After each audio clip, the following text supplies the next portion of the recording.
And hello, sports fans, and welcome to the OU Football Preview Show. I'm Rick Heath, with me Al Eschbach and Kim Atkins from Eskridge Honda, used car manager. How are you, Kim? I'm doing great. How are you? Doing fine. Thank you so much for letting us come out and do the show this week. Thank you for being here. We appreciate it. It's always nice to see all these new Hondas, and I know you've got some great deals on them. We do. We've got some great end-of-the-year blowout specials, as well as Honda is doing an upgrade event here next week, which is quite exciting. Wow, an upgrade event. If you have another vehicle you want to trade in and upgrade into a new Honda? Yes, it's like a special upgrade event for technology or for just a model year newer. So it's kind of a special deal. Can you do any upgrades on OU's offense? My gosh, they need an upgrade. Or maybe a reset. How do you like that? A reset. That's maybe right. Al, what about a reset on OU's offense against Texas? Yeah, let's start all over again, huh? Well, I tell you what, there's one team that'd like to start all over, and that's the University of Oklahoma. Texas is pretty happy with that. Because it's just a shocking. Nobody. I didn't see one person that picked Texas to win the game, nationally or local. Nobody. The Texas fans didn't pick Texas. You're right. Absolutely right. I talked to a bunch of the Texas fans afterwards, and they're just going, can you believe this? It's one of the biggest shockers that I've been covering all the OU Texas games. Total shocker. It was a total shocker. We had a manager that's a big Texas fan. He didn't even take Texas. Yeah, so I'm saying the Texas fans weren't using. So, and OU just came out and let Texas stay in the game and create that, and that was tough. It was tough. It was pretty dismal. It was a pretty dismal Saturday. Now, going forward, Kansas up this week. We know you're a Kansas basketball fan. I'm a Kansas basketball fan. I like Kansas football. We just don't have much to talk about. Well, Charlie Weiss. Yeah, right. You're not very good. We're not very good. Charlie Weiss is not as much as like Bill Self is not Charlie Weiss, and vice versa. Exactly. It's a basketball school. It's a basketball. Well, Mark Mangino won there though. He did. He did a very good job. He did a good job there. Won a BCS bowl game. Yeah, and they haven't done since he left. They haven't done anything. No. So and it's tough. When you get the coaches in there that aren't quite.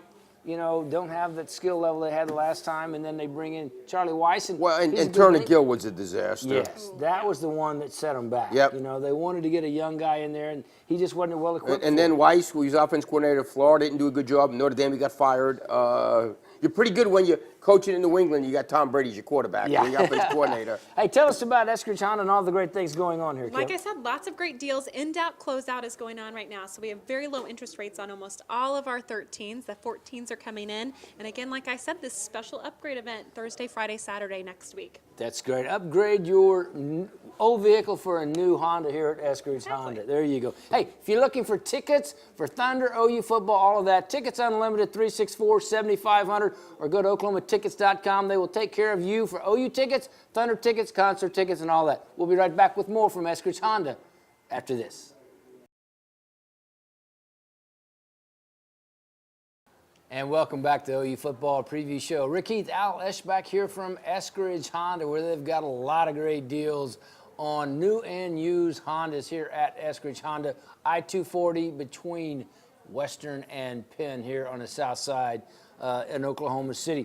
Al, we talked last week that OU could not give Texas any hope early, and that's exactly what they did. They let Texas feel like they could play with them, and they gave them a big turnover. Oh, it's 3-3, and it really should have been, you should have let it see 7-3, where Bell and Clay did not come up with a touchdown pass, had to settle for a field goal, and then Bell throws the interception. All of a sudden, Texas is going crazy and thinking they could win. That was the bad thing about it was, when you have a team that has not played well and that has not had a whole lot of success, if you give them a reason to think they can play with you, it gives them, and you watch that sideline after that interception, they went crazy. The crowd went crazy.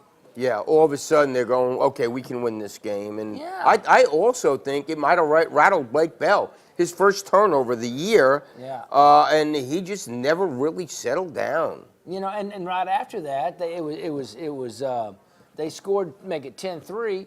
OU drives down, and they make a few first downs, and he's got a wide open Sterling Shepard over the middle and overthrows him, which would have tied it up. I mean, he was behind everybody. Yeah, you just got to make those throws, and I guess I thought early in the week Jenny Carlson wrote a good column about Dear Landry. And maybe some OU fans, we talked about it nauseum last year about how unappreciated Landry Jones was. this team would be unbelievable, really, really good if it had Landry Jones. But it doesn't got Landry Jones. No, and they're going to have to do something to get whichever quarterback they decide on, whether it's Bell, Trevor Knight, or even Kendall Thompson. They're going to have to decide on that and then find a game plan that is a winning game plan for them. Absolutely. I mean, they got to figure something out. But you got to hit open receivers. That's the bottom line. Blake Bell has not showed that he can throw a long ball yet. It's just. And the coach, you could tell Bob through press conference, he doesn't know what's going to happen because if you're not good at quarterback, you're not going to be very good. Well, and also, I mean, Blake Bell has to shoulder some responsibility because he didn't play well. But I didn't think he got a very good game plan from the offensive coach. Yeah, but if you hit guys that are wide open, that's 3 touchdowns. There were receivers waving. That touchdown. If you had 3 touchdowns that he could hit, I mean. I know. But there were some instances where, when OU had a very good momentum going, running the ball, and then all of a sudden they'd pull back and throw the ball, and they get a couple incompletions, and it's 3rd and long. Yeah, that's when they got and that's what Texas trouble. completed 3rd and long. Their quarterback could. OU's quarterback couldn't. Yes, and that was the bottom line. 3rd down efficiency Yeah. for Texas. They were 9 of 11 Yeah. in the first half. Unbelievable. There it is right there. And OU was 2 of 10. I mean, that shows you right there that the quarterback was being very efficient for Texas and very inefficient. And how about for not getting the ball to Saunders and Sterling Shepard? Yeah, that was crazy. I mean, I hear people say, well, how come the tight end's not getting the ball? The hell with the tight end. I want to see Saunders, Shepard, and Finch. I want them with the ball. Those are difference makers. Those are the difference Those makers. are the difference makers, and Shepard never caught a pass. Yeah, is that pass. not unbelievable? And the other thing about not a great game plan, they ran that little cross with Shepard. He gained 27 yards right off the bat. Never ran it again. Nope. Never Nope. touched it. Nope. That's what I'm talking about Josh Heupel may be a really good game planner. If he has a quarterback, anybody that can hit wide open people, you're not bad. It does. But at the same time, he has to adjust to that. Last year, they averaged 38.5 points a game. Yeah, because they had a quarterback that could make. With the same coordinator. But why isn't Saunders and Shepard not getting the ball? Because of the quarterback. Yeah, and there are some instances where they're not able to get rid of the defender either at occasion. But the bad thing is they need to be able to get the ball to them, and they need to figure out a way to make difference makers make plays. No doubt about it. And they haven't been able They to haven't do been that. able to. And you're halfway through the season. You got to figure something out. There's still a lot at stake. But you got to figure something out because you could have some problems here down the road. Hey, Turek's Tavern next to Old Germany in Choctaw is a great place to watch your favorite sporting event. They got great alpine setting there next to Old Germany, and they've got big screen TVs, cold German beers, over 40 German beers at Turek's Tavern next to Old Germany in Choctaw. Go out there, you will love it. Mike Turek and his family do a great job. Turek's Tavern, great German beer. Oh, I love that place. That is a great place to go. We'll be back with more from Eskridge Honda after this.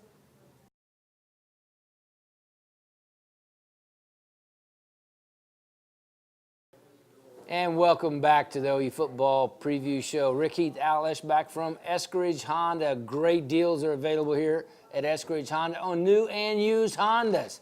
You can find out more by coming by Eskridge Honda on I-240 between Western and Penn on the south side of 240 here in Oklahoma City. Last week, Al, I talked about make Case McCoy throw the ball to beat to beat OU.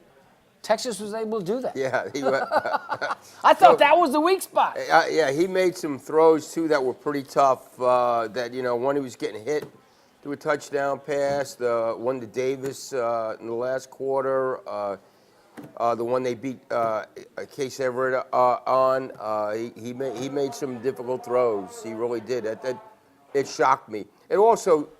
And you don't want to make excuses, but it really hurt OU without the 2 starters and Corey Nelson and Jordan Phillips. Well, and Major Applewhite, to his credit, knew that Phillips and Nelson were out. And he came with a game plan that I think really put the pressure on everybody else. A freshman, now Dominic Alexander played okay, but he still had busts. Yeah. You know, and that cost him. And nobody up front played well on the defensive line. Defensive ends, the nose tackles had problems in the game, big time. And they just couldn't replace that skill level that Jordan Phillips brought. And it's just it's disappointing though that they made McCoy look like Peyton Manning. Yeah, you know, and that's, I'm sure that's just eating at Mike Stoops, because killed him.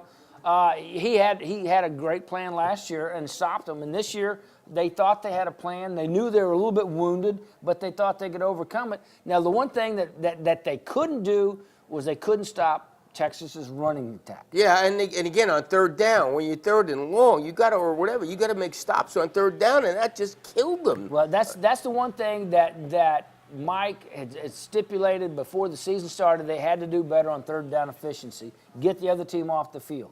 Yeah, they weren't able to do they that. They weren't Saturday. able to do that. They just were not. McCoy hit some third and longs. A lot of times they were in third and short because they were getting 3 or 4 yards, run the ball on first and second down. Yeah, now the whole thing about this is Texas played above their heads to a great deal up to this point. They played way above. OU played less than their best. But the bottom line is they're going to have to, in the upcoming games, OU's defense, they're going to have to come up with some plan to be able to stop the running attack. And I don't know if they're good enough to do it. I don't know. I mean, we knew before the season that was going to be a huge problem. They don't want to play a 4-man front because they're down linemen.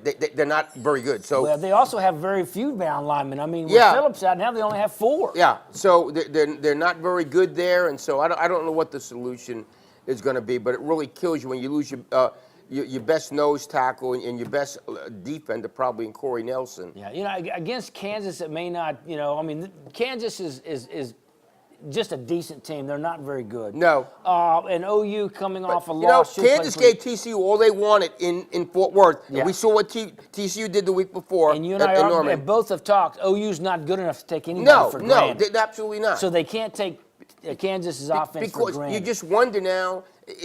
Last year, at least, you knew they were going to score a bunch of points if the defense gives them. Now, you don't know. And Kansas's defense is their strong suit. Yeah. And so this could be a game that OU should win and win handily, but don't be surprised if they don't. I would really like to see him on some plays, either put Knight or Thompson in and do some zone read and do some different things. I think they should have done that against Texas. They didn't. Yeah. Well, I don't know that is the coaching staff. I'm going to ask you about this, and we can elaborate in the next segment. But is the coaching staff ready to have those 2 quarterbacks rotate? That's the question. Well, I think what they saw the last 2 games from the quarterback play, they got to figure out. We got to do something. You got to do something that's right. Hey, here you also have to do something if you want your lawn to look great next year. We're going into the cold front, but Green Acres can take care of you this fall. They can do weed emergent and all the things you need to have your lawn looking great, whether it's commercial or residential. Give Green Acres a call, and they'll take care of you this fall so that next spring your lawn will look great. We'll be back with more on the OU Football Preview Show from Eskridge Honda right after this.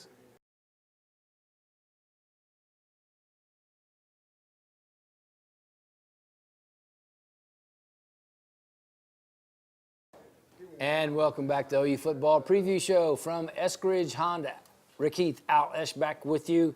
I want to thank some wonderful sponsors of the OU Football Preview Show, the Trails Golf Club in Norman. Just give them a call, 364-3790, and talk to Kathy Hess, and they will make you a member for a day. You can come find out what the golf is like, what the grill is like, all that. Have fun on a great golf course. Trails Golf Club in Norman. Give them a call, 364-3790. They got some great membership specials for this fall. Give Kathy Hess a call. Also, Turk's Tavern next to Old Germany in Choctaw. A great alpine setting, wonderful cold beers from Germany. Got over 40 beers on draft from Germany and another 60 or so in bottles, plus great German food. Al and I been out there many times. It's a great place to watch sports and a great place to eat some good German food. It's one of the best. It's as good as it gets. And drink German beer. Also, Green Acres, whether you're a commercial or residential client, Green Acres can get you ready for next spring by eliminating all the problems this fall. Give them a call and get a start on next spring's wonderful yards from Green Acres. Give them a call. Al, I'm thinking about moving forward for OU, okay? They got a loss in the Big 12, but they still might be able to win the Big 12 depending on how things go. To me, the offense is going to have to do better, without a doubt. Got to get quarterback play. Got to figure out who's going to be the quarterback and how well. Not only for the rest of these last 6 games, but for next season. Yeah. One of the things, I don't think OU is ready for a 2-quarterback deal, but I'm thinking that might at least try it. At least put somebody, see what one of these other guys can do, and then go with one. Figure, whether it's Trevor Knight or Kendall Thompson, to put in there, spell some plays with Bell. They got to find out. One of the things that I think that they can, if you go back to the basics and look, what is their strong suit, okay, on offense?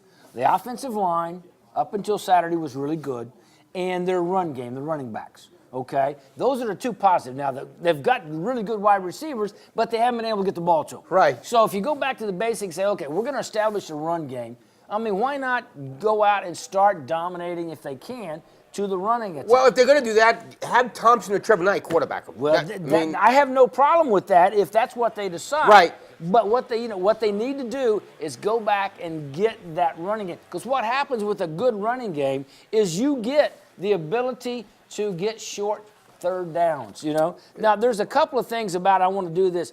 When OU throws the ball on the first 2 downs of a drive, they make a first down only 38% of the time and eventually score only 36% of the time. When they mix it up on first down between run and pass, they make first down 68% of the time and they score 67%. So you're saying run on first down? Well, run or throw, but don't just pass and passing and only down. Absolutely. I totally agree. And what was shocking against Texas, you couldn't stop the quarterback run game. And then they didn't even run it. They didn't run it. Bell sometimes then he didn't run it. I mean, it just didn't make no sense. If I would have said last week that they were only going to run the quarterback 3 times, you would have laughed me out of town. Everybody would have, because you know what? You have to. What Texas wasn't able to do was stop the quarterback run game, and they weren't able to even generate that for OU. Anyway, we'll talk about that and more as the week goes on. But they go to Kansas this week, and they should have no problem at Kansas. But coming back against Tech, Baylor, and OSU the rest of the time. But you said they're not good enough to just overlook even Kansas. Well, and they shouldn't. They shouldn't overlook anybody. But we'll be back when talking with Kim Atkins from Eskridge Honda right after this short timeout. And welcome back to the final segment of the OU football preview show. Heath, Al Eschbach, and Kim Atkins from Eskridge Honda. Guys, we got more games coming up in the Big 12 that kind of will decide a lot of the things. OU, of course, at Kansas, and we'll talk about your prediction a little bit because we're going to go to the Vegas with your prediction, Kim. Al and I are going to be wearing gold next week because you're going to make us money. But anyway, OSU hosts TCU. Al, what about that game? Big game. You don't know. OSU has really looked bad its last 2 games, losing to West Virginia, struggling at home to beat Kansas State. TCU, this is a game for survival. They got to win this game, and they struggled against Kansas last week at home. Yeah, they did. Kansas gave them a really good game down in Fort Worth. Yeah, it was close. It was. In Kansas terms. Kansas, yeah, they're excited. You're making it close. Hey, when you're a Kansas football fan, close is almost good enough. And week before, Texas Tech, they were like 14-0. Then Tech scored like 50 points on them. Well, they were there for a little while. Yeah. But, minor details. Yeah, minor details, minor right. detail that they scored 52 unanswered points. But OSU had a week off to prepare. But I think TCU's defense is going to do really well. Yeah, OSU will have. They're like OU. They're struggling offensively and trying to find identity at quarterback. You got to. All right, Texas Tech goes to West Virginia. What are your thoughts on the pupil going to their mentor? I still think that Texas Tech's going to pull it out. I don't think that West Virginia is as strong, even though they've showed pretty strong in the conference. The only thing about that, it's a long plane ride out there. West plane Virginia ride. went to Tech last year and got beat, so maybe Tech goes to West Virginia. At least Les Holgerson is hoping for that. Al, your thoughts? I think West Virginia is really, really bad. So I think even though the game's in hillbilly land, I think that Tech wins it. All right, then Baylor. Baylor had a tough time at Kansas State. Going there at home now against Iowa State. Iowa State snake bit. They might be in terms of the same category with Kansas. Yeah. They're not far. You're far from it. Yeah, You're right. I think that they're close. I think that that Baylor will absolutely kill Kill them. them. I would Okay, agree with national that. game of with top 5 implications. The top Florida State goes to Clemson. Al? Boy, Florida State's a favorite in that game. I know it, at Clemson. I guess I'm going to go with the home team. I guess. I mean, I'm gonna go with Venables and Clemson, Yeah. and I think the freshman's gonna kind of have a tough time. Kim? I think at Clemson. There like you the go. I like Tigers. that. All right. All right. Kansas. OU score real quick. I think it's going to be 28. No, I'd say 34-10. 34-10. Al. 35-14. I got 38-10. That's going to do it. We're all picking Kansas, right? No, we're picking OU here from Eskridge Honda. Kim, thanks for letting us come down. Thanks for having us. All right, be sure to remember the Eskridge upgrade. Upgrade event next weekend. That's right. That's going to do it for the OU football preview show. See you next week. Third down. There's McCoy going to throw it away to the nose man on a screenplay. Oh my goodness! Is this the second defensive lineman to score? It is. Gino Grissom. How do you do?